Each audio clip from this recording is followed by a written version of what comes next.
જય સ્વામિનારાયણ વિદ્યાર્થી મિત્રો, આજે આપણે ધોરણ 7 સામાજિક વિજ્ઞાન વિષયમાં પ્રકરણ 2 દિલ્હી સલ્તનતનો અભ્યાસ કરવાના છીએ.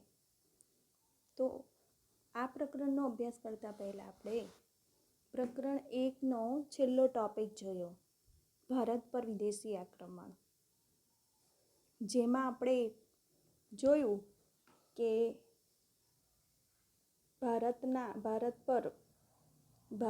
ઉત્તર પશ્ચિમ ભાગ પર વાયવ્ય સરહદેથી આક્રમણો થયા. વાયવ્ય ખૂણામાંથી મોહમ્મદ ઇબ્ન કાસિમે આક્રમણ કર્યું, પછી સબુક તેગીને આક્રમણ કર્યું. ત્યારબાદ ઈસવીસન 1000થી 1026ના સમયગાળા દરમિયાન ભારત પર સુલતાન મોહમ્મદ ગઝનીએ કેટલીક ચઢાઈઓ કરી અને અઢળક સંપત્તિ લૂંટી ગયો. ઈસવીસન 1025માં સોમનાથ પર ચઢાઈઓ કરીને અઢળક સંપત્તિ લૂંટી ગયા બાદ આશરે 150 વર્ષ બાદ પુનઃ ભારત પર એ જ દિશામાંથી આક્રમણ થયું. આટલા આક્રમણ થયાની વાત ભારતીય શાસકો ભૂલી ગયા અને પરિણામે 12મી સદીના અંતમાં શિહાબુદ્દીન ગોરીએ આક્રમણ કર્યો. તો એને કહેવાય છે તરાઈનું પ્રથમ યુદ્ધ અને તરાઈનું દ્વિતીય યુદ્ધ, જેમાં પૃથ્વીરાજ ચૌહાણની હાર થાય છે અને ભારત પર દિલ્હી સલ્તનતની સ્થાપના થાય છે. તો તરાઈના પ્રથમ યુદ્ધમાં એની વાત આપણે થોડી જોઈ લઈએ, જેને આપણે પ્રથમ યુદ્ધ અને દ્વિતીય યુદ્ધ એ બંને સીમાચિહ્ન રૂપ ગણાય છે. બરાબર. તો પ્રથમ યુદ્ધમાં શું થાય છે?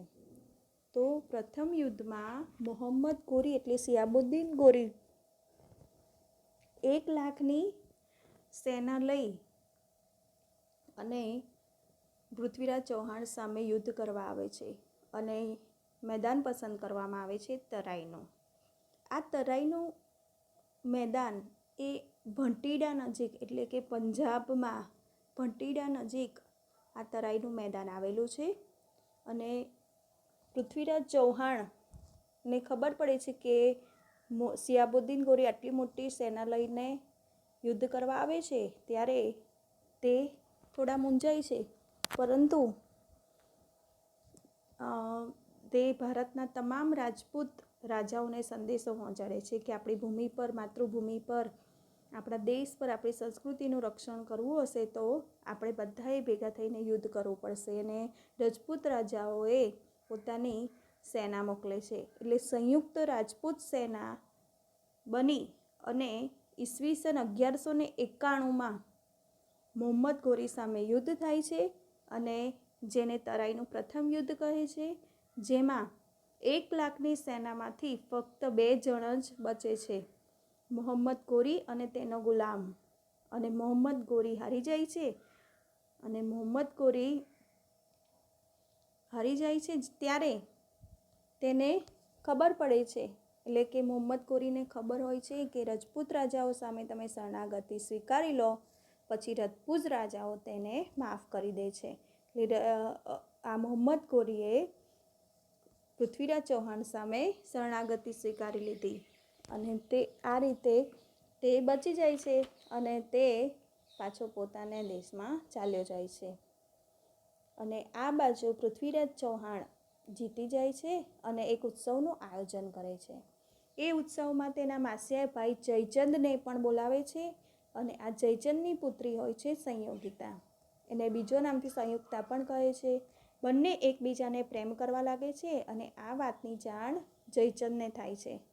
એટલે કે જયચંદે આ પોતાની દીકરીને પૃથ્વીરાજ ચૌહાણ સામેના પ્રેમ સંબંધ તેને ગમતો ન હોય છે, એટલે પોતાની દીકરીનો સ્વયંવર એટલે કે લગ્ન કરવાનું નક્કી કરે છે અને તમામ રાજપૂત રાજાઓને આમંત્રિત કરે છે. તો આ સ્વયંવરમાં પૃથ્વીરાજ ચૌહાણ એ સંયોગિતાનું અપહરણ એટલે કે ભગાડીને લઈ જાય છે અને દિલ્હીમાં લગ્ન કરી દે છે. જેના કારણે જયચંદ નારાજ થઈ જાય છે, કેમ કે ના ફક્ત જયચંદનું અપમાન થયું ન હતું, પરંતુ રજપૂત રાજાઓનું પણ અપમાન થાય છે. એનું રિઝલ્ટ એટલે એનું પરિણામ શું આવે છે? તો જયચંદ હવે એ મોહમ્મદ ગોરી સિયાબુદ્દીન ગોરીને પૃથ્વીરાજ ચૌહાણ સામે ફરીથી લડવા આમંત્રણ આપે છે અને સિયાબુદ્દીન ગોરીને આર્થિક રીતે તમામ સહાય પૂરી પાડે છે. તો એક જ વર્ષના અંતમાં સિયાબુદ્દીન ગોરી પાસે શસ્ત્રો આવી ગયા, પૈસા આવી ગયા, સેના પણ તૈયાર થઈ ગઈ અને હવે તે 1.25 લાખની સેના સાથે તરાઈના મેદાનમાં ફરી પાછો ચડી આવે છે. પૃથ્વીરાજ ચૌહાણને આ વાતની ખબર પડે છે. ફરીથી એ સંયુક્ત સેનાની મદદ માગે છે, પરંતુ હવે અત્યારે સંયુક્ત સેના તેને મદદ કરતી નથી અને આ પૃથ્વીરાજ ચૌહાણની સખત હાર થાય છે અને પૃથ્વીરાજ ચૌહાણને પકડી તેની આંખો ફોડી અને લાહોરની જેલમાં કેદ કરી દેવામાં આવે છે. તો આ રીતે દિલ્હી સલ્તનત પર મુસ્લિમ સામ્રાજ્યનું સ્થાપન થાય છે. તો અહીંયા પણ આપણે જોઈએ કે મોહમ્મદ ગોરીના 3 ગુલામ હોય છે, જેમાંથી કુતુબુદ્દીન ઐબકને એ ભારત પર પોતાનો મુસ્લિમ ધર્મનું સ્થાપન કરવા અને સત્તા તેને સોંપી દે છે. તો ચાલો આપણે હવે પ્રકરણ 2ની શરૂઆત કરીએ. તો આપ સૌને ખબર પડી ગઈ હશે કે તરાઈનું પ્રથમ યુદ્ધ અને તરાઈનું દ્વિતીય યુદ્ધ ને દ્વિતીય યુદ્ધ પછી ભારતમાં દિલ્હી સલ્તનતની સ્થાપના થાય છે. તો આપણે પહેલાં પ્રસ્તાવના જોઈશું. તો પ્રાચીન કાળથી જ દિલ્હી ભારતીય રાજનીતિના કેન્દ્રમાં રહ્યું છે. એટલે પ્રાચીન કાળથી જ આપણે દિલ્હી તેના પર બધા રાજાઓએ રાજ કર્યું હોય છે અને અત્યારના સમયમાં પણ આપણે જોઈએ તો આપણી કેન્દ્ર સરકાર પાર્લામેન્ટ જે છે એ પણ આપણે દિલ્હીમાં આવેલી છે.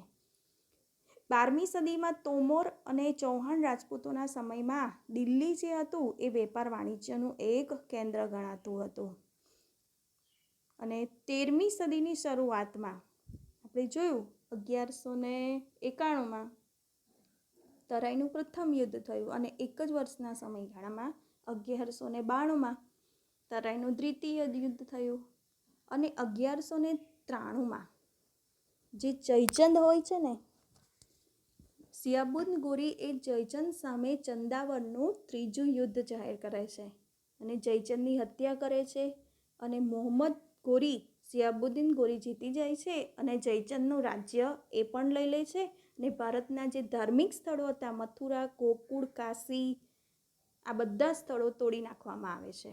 તો 13મી સદીની શરૂઆતમાં દિલ્હી સલ્તનતની સ્થાપના થઈ. હવે આપણને એક પ્રશ્ન થાય કે દિલ્હી સલ્તનત એટલે શું? તો આપણે એનો અર્થ સમજીએ. તો ઈસવીસન 1206 થી 1526 દરમિયાન ઉત્તર ભારતના વિશાળ વિસ્તાર ઉપર શાસન કરનાર શાસકો એટલે કે રાજાઓ તેને સુલતાન અને શાસનકાળ એટલે સમયગાળો તેને દિલ્હી સલ્તનત તરીકે ઓળખવામાં આવે છે. એટલે લગભગ 350 વર્ષ દરમિયાન ભારતના જે વિશાળ વિસ્તાર છે એની ઉપર જે રાજાઓએ શાસન કર્યું એને સુલતાન કહે છે અને જે રાણી હોય એને સુલતાના, અને આ સમયગાળો જે છે તેને સલ્તનત એટલે દિલ્હી સલ્તનત તરીકે ઓળખવામાં આવે છે. તો આ જે શાસકો હતા તે મૂળભૂત રીતે તુર્ક અને અફઘાન એ મૂળના એટલે કે જાતિના હતા. તુર્ક એટલે આપણે પાકિસ્તાનની ઉપર જઈએ તો અફઘાનિસ્તાન આવે અને એની ઉપર વાયવ્ય દિશામાં જઈએ તો તુર્કસ્તાન. તો ત્યાંના લોકો આપણા ભારત પર આક્રમણ કરવા આવેલા. તો એ લોકોનો મુખ્ય 2 જ હેતુ હતો. એક તો ભારતની અઢળક સંપત્તિ લૂંટવાનો અને બીજો પોતાના ધર્મનો પ્રચાર કરવાનો, પોતાના ધર્મનું સ્થાપન કરવાનો. તો આ જે ધર્મ છે એ લગભગ 7મી સદીથી જ શરૂઆત થયો છે અને ત્યારબાદ આપણે જોઈએ છીએ કે અત્યારે ઇસ્લામ ધર્મનો ઘણો બધો ફેલાવો થયો છે. હવે આગળ આપણે જોઈએ કે ભારતમાં આ 5 રાજવંશો અને તેના સંસ્થાપક તો દિલ્હી સલ્તનત ઉપર જે શાસકોએ શાસન કર્યું એમાં આ મુખ્ય 5 વંશો આપણને અહીં અભ્યાસ કરવાના છીએ. તો પહેલું છે ગુલામ વંશ, ખિલજી વંશ, તુગલક વંશ, સૈયદ વંશ અને લોદી વંશ. એનો સમયગાળો આપણને આપ્યો છે અને એનો સ્થાપક આપ્યો છે. તો ગુલામ વંશનો સ્થાપક કુતુબુદ્દીન ઐબક, ખિલજી વંશનો જલાલુદ્દીન ખિલજી, તુગલક વંશનો ગિયાસુદ્દીન તુગલક, પછી સૈયદ વંશનો ખિજ્ર ખાં અને લોદી વંશનો બહલોલ લોદી, જેની આપણે વિસ્તૃત માહિતી આગળ મેળવીશું. તો આવા 350 વર્ષ દરમિયાન દિલ્હી સલ્તનતમાં કુલ 5 વંશોએ સત્તા ભોગવી, જેમાં પહેલું છે ગુલામ વંશ, પછી ખિલજી વંશ, તુગલક વંશ, સૈયદ વંશ અને લોદી વંશ. હવે આ પ્રકરણમાં આપણે દિલ્હી સલ્તનતની સાથે સાથે દક્ષિણ ભારતમાં વિજયનગર અને બહમની સામ્રાજ્યનો પણ અભ્યાસ કરવાના છે, જે ખૂબ જ શક્તિશાળી સામ્રાજ્ય છે, જેનો આપણે બીજા પીરિયડ એટલે બીજા ભાગમાં આપણે એનો અભ્યાસ કરીશું. હવે આપણે દિલ્હી સલ્તનતના શાસકો તેનો અભ્યાસ કરીશું, જેમાં છે પહેલું ગુલામ વંશ. તો ગુલામ વંશની સ્થાપના કોણે કરી અને કેવી રીતે થઈ અને તેનો આખો ઇતિહાસ આપણે જોઈએ. તો આપણે આગળ ગુલામ વંશનો અહીંયા આપણને વિસ્તાર બતાવ્યો છે કે 1206 થી 1290, અહીંયા જે ગ્રીન કલરનો રામા કલરનો જે બતાવ્યો છે એટલો વિસ્તાર એ ગુલામ વંશનો છે, દિલ્હી પર તેનું શાસન. તો ઈસવીસન 1192માં તરાઈનું બીજું યુદ્ધ, જેનો ઇતિહાસ મેં તમને કીધું કે બીજું યુદ્ધ શિહાબુદ્દીન ગોરીએ પૃથ્વીરાજ ચૌહાણની સામે નિર્ણાયક વિજય મેળવ્યો અને દિલ્હી સલ્તનતની સત્તાનો પાયો નાખ્યો. હવે આ દિલ્હી સલ્તનતની સ્થાપના મોહમ્મદ ગોરીએ એનો પાયો નાખ્યો છે, પણ તેનો સ્થાપક હોય છે તેનો ગુલામ કુતુબુદ્દીન ઐબક, જેનો સમયગાળો છે 1206 થી 1210.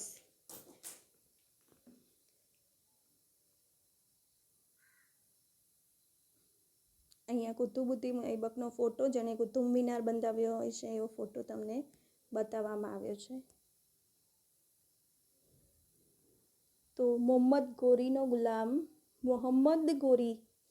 ગુલામ કુતુબુદ્દીન ઐબક હોય છે.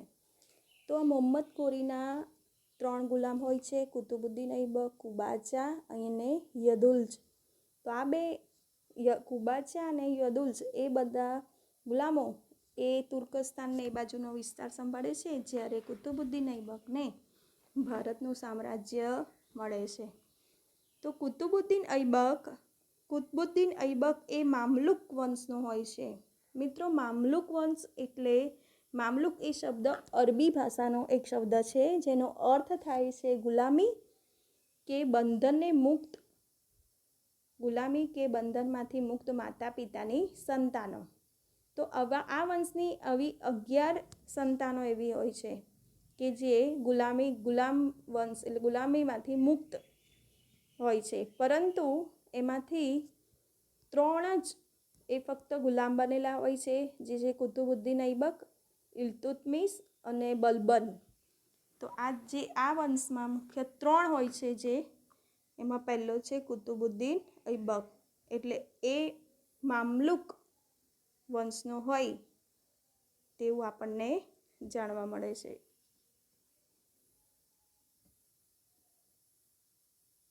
હવે આપણે